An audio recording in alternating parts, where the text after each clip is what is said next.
Bonjour à tous. Alors aujourd'hui, je vais vous donner un petit guide complet pour créer son portfolio crypto en tant que débutant. Je vais vous donner 10 conseils qui vous guideront dans la création de votre portfolio de crypto-monnaie. Donc, je vais essayer d'aller vite.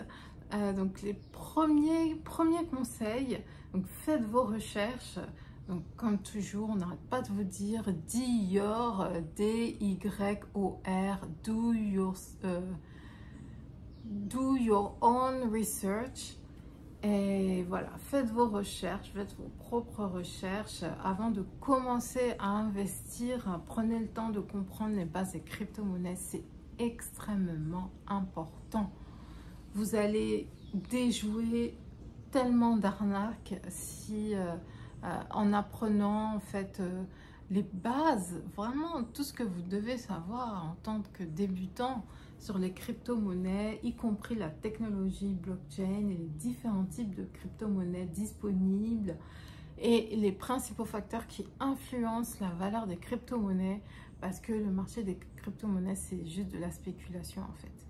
Et en fait, en comprenant quels sont les leviers, qu'est-ce qui fait que le marché va baisser ou augmenter, vous allez minimiser, mais je dis vraiment minimiser vos pertes d'argent. À savoir qu'en crypto-monnaie, ce marché est particulier parce que vous pouvez être à perte, mais vous ne pouvez pas perdre d'argent. Donc, si vous êtes à perte, vous ne perdez pas forcément d'argent.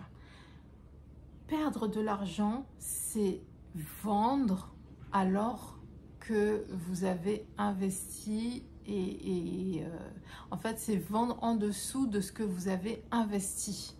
Si les crypto-monnaies baissent et que vous ne vendez pas, vous êtes à perte. Donc votre portfolio est rouge, voilà, vous êtes à perte, mais vous n'avez pas perdu d'argent puisque vous n'avez pas vendu.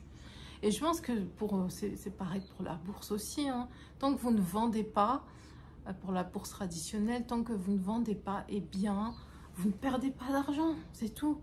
Tandis qu'au casino, vous mettez 100 balles dans la machine, vous récoltez rien du tout, ben vous avez perdu vos 100 euros.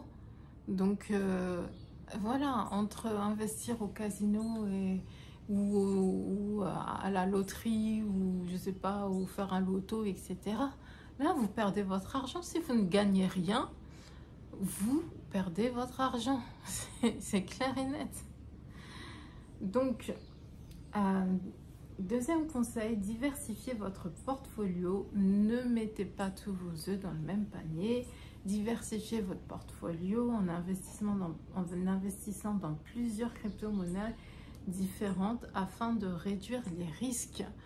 Oui, on peut investir dans le Bitcoin, mais vu le niveau du Bitcoin actuel, ça va être difficile pour vous de faire un bon profit. Enfin, quand je dis bon profit, c'est vraiment, voilà, on ne sait pas en fait jusqu'où le Bitcoin va aller, et surtout, il est déjà tellement haut. Donc, rabattez-vous. Je vous dirais toujours d'investir dans le Bitcoin, mais rabattez-vous sur Ethereum. Ethereum devient de moins en moins accessible, mais encore ça va. Solana, qui est la crypto-monnaie 2024 pour moi, c'est encore accessible. Solana est encore accessible. On ne sait pas si même l'année prochaine, ce ne sera pas autour des 1000 euros. Là, Solana est autour des 150, 160 $.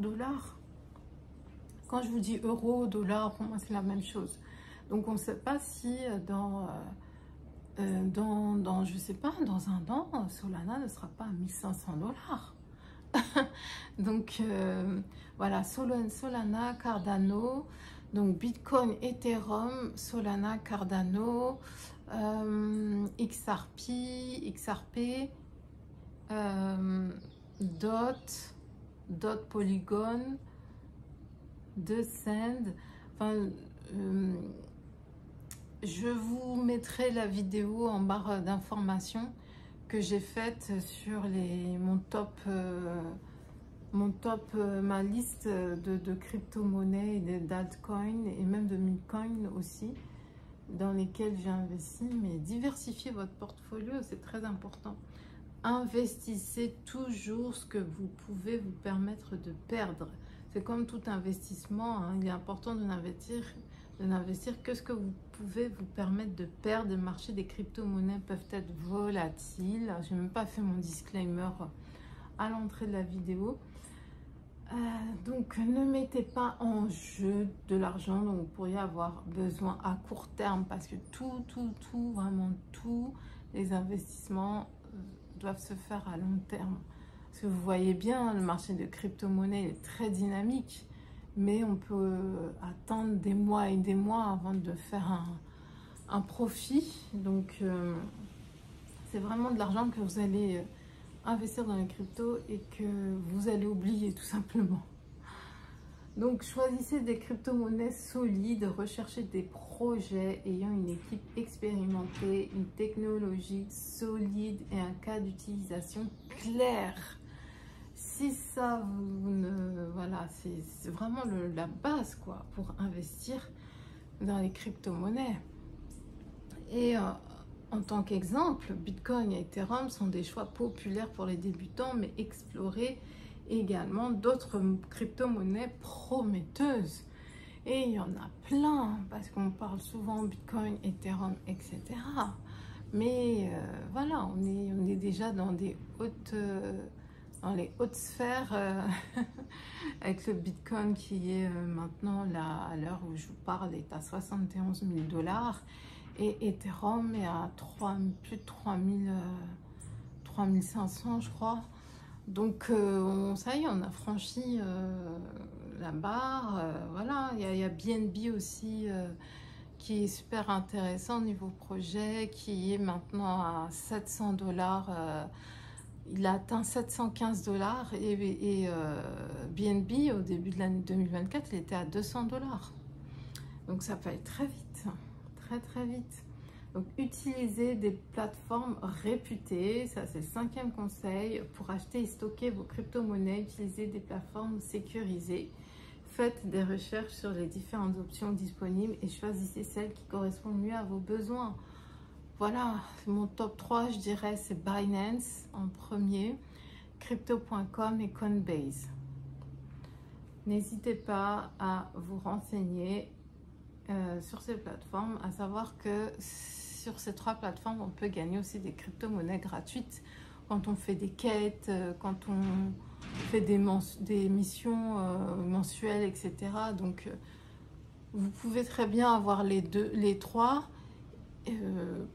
applications, par exemple, et ne mettre l'argent que sur une application et peut-être faire des transferts de crypto d'une application à une autre. Ça vous pouvez le faire aussi, donc c'est vous qui voyez. Et donc conseil 6, gardez vos clés privées en sécurité, tout ce qui est seed phrase etc. Si vous utilisez un portefeuille en ligne ou une plateforme d'échange, assurez-vous de garder vos clés privées en sécurité, ne les partagez avec personne et envisagez d'utiliser des méthodes de stockage hors ligne pour une sécurité supplémentaire. Donc comme les ledgers, hein, qui sont des portefeuilles froids, c'est-à-dire qu'ils ne sont pas connectés en ligne, pour stocker vos clés privées, les seed phrases, etc. Faites attention aux frais, c'est très important ça. Certaines plateformes d'échange facturent des frais pour des transactions et le stockage. Assurez-vous de comprendre ces frais, de les prendre en compte dans vos décisions d'investissement. Niveau frais, moi je trouve que la plateforme la plus abordable c'est Binance. Et on peut faire pas mal de transactions gratuitement.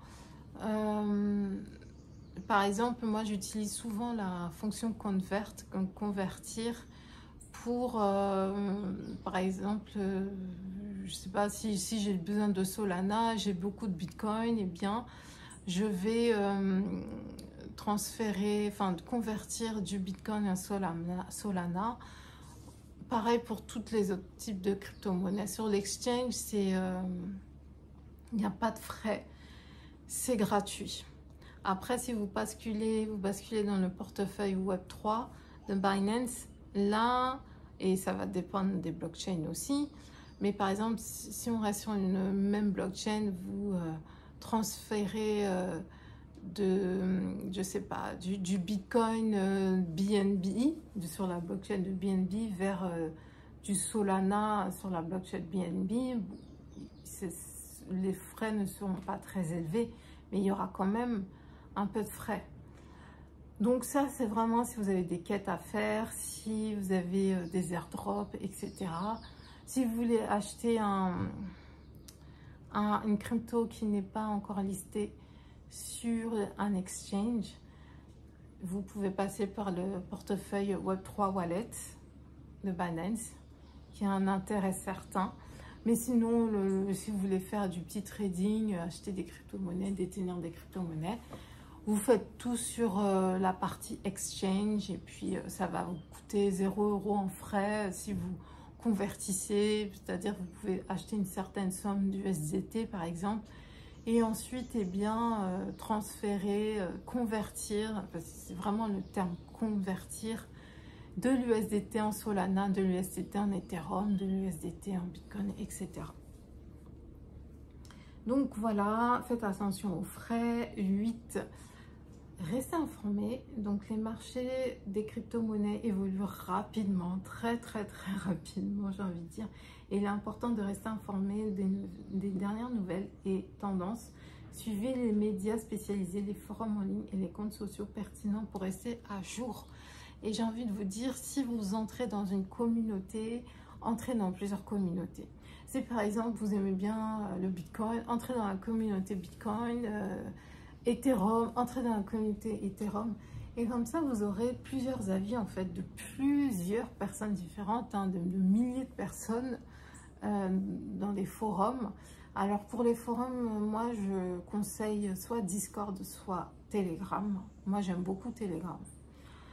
Et comme ça, vous allez un petit peu regarder ce que chacun, en tout cas ce que les communautés pensent de leur token favori. Et vous allez avoir un aperçu du marché à un instant T.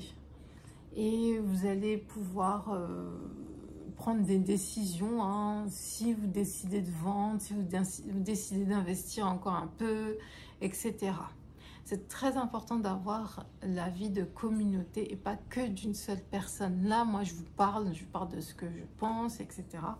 Mais n'écoutez pas que mon seul avis parce que je peux totalement me tromper. Et surtout, sur ce marché-là, pour ce marché des crypto-monnaies, il faut avoir un avis d'ensemble. Et n'hésitez pas aussi à aller dans les forums de meme coin parce que déjà on est en plein dedans, on est dans la saison des meme coins. Donc beaucoup de gens, enfin je sais pas si vous avez entendu parler des meme coins, célébrités qui sont apparues ces derniers jours. Et les meme coins font aussi énormément bouger le marché. Avant c'était les bitcoins qui provoquaient des mouvements sur le marché général des crypto-monnaies. Maintenant, ce sont les meme coins. Et même, j'ai envie de dire, parfois même Ethereum peut provoquer la hausse du Bitcoin. Alors qu'avant, c'était vraiment le Bitcoin qui tirait vers le haut tout le marché des meme coins compris. Mais là, tout est en train d'être inversé. C'est super intéressant. Moi, j'adore voir ces évolutions parce que c'est un marché vivant, voilà. C'est un marché vivant, il y a tout le temps des actualités. Si vous commencez à mettre toutes les notifications, Telegram, Twitter, moi je m'en sors plus, hein. Mais j'aime bien ça. Donc, conseil numéro 9, établissez une stratégie d'investissement, déterminez vos objectifs d'investissement, votre tolérance au risque, votre sang-froid aussi, et votre horizon temporel, puis élaborer une stratégie d'investissement qui vous convient. Réévaluez régulièrement votre stratégie en fonction des changements du marché et de votre situation financière. Donc, il ne faut pas que ce soit une stratégie fixe. Il faut vraiment qu'elle évolue avec ce que vous comprenez du marché. Et comme ils disent, hein, votre situation financière, hein, si à un moment donné, vous pouvez moins vous permettre de faire du DCA, hein, DCA, c'est-à-dire quand vous investissez une somme, ça peut être 20 € par semaine, et voilà, programmer ça de façon automatique. Et ce qui est bien avec le DCA, c'est que vous pouvez lisser tout ce qui est hausse, baisse des crypto-monnaies, enfin de la monnaie que vous avez choisie. Et voilà, ça vous permet de ne pas être trop... comment dire, de ne pas subir trop les baisses. Ce sont surtout les baisses qui posent problème, hein. Les hausses, tout le monde est content quand il y a des hausses. Et donc vous pouvez par exemple vous dire bon là j'arrête, je fais plus de DCA, j'ai pas l'argent pour. Et demain, si vous avez une prime, si voilà, vous réussissez à avoir plus d'argent, bah vous dire bah tiens, je vais augmenter mon DCA ou je vais acheter plus de cette crypto-monnaie, etc. Il faut vraiment faire évoluer en fait votre stratégie selon votre situation financière et les changements du marché. Donc numéro 10, dernier conseil, soyez patient et discipliné. Les marchés des crypto-monnaies peuvent être volatiles. Il est facile de céder à la panique ou à l'excitation. Restez patient, suivez votre stratégie d'investissement et ne laissez pas les fluctuations à court terme vous détourner de vos objectifs à long terme. C'est ça en fait, c'est quand on voit une hausse, on se dit ah super, je fais du profit, mais si vous avez fixé votre objectif à temps, par exemple prendre un profit de 500 $ et que finalement vous voyez que le marché vous permet de prendre 300 $, est-ce que vous allez les prendre les 300 $ ou vous attendrez d'atteindre votre objectif de 500 $? C'est ça aussi, c'est à ça que servent aussi les objectifs. C'est que vous serez moins sujet à prendre des décisions hâtives qui peuvent ne pas vous avantager. Parce que vous ne savez pas si demain, ou même dans une semaine, ça ne va pas augmenter à nouveau. Et du coup, les 500 $ que vous allez prendre, vous aimeriez prendre, ne va pas se transformer en 1000 $. Donc, si vous avez pris vos 300 $, vous allez peut-être regretter. En fait, il faut vraiment garder son sang-froid. Comment dire, faire que ne pas être trop sujet à ses émotions, hein, parce que ça aussi, ça peut faire que vous ratiez pas mal d'opportunités. Et pour ça, ce sont des objectifs en fait. Fixez-vous des objectifs.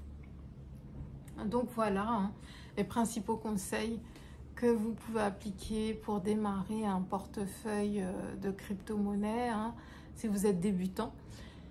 Si vous avez d'autres conseils, n'hésitez pas à les mettre en barre d'informations. Si vous avez des questions aussi. Je vous remercie d'avoir regardé cette vidéo et je vous dis à très vite. Bye bye.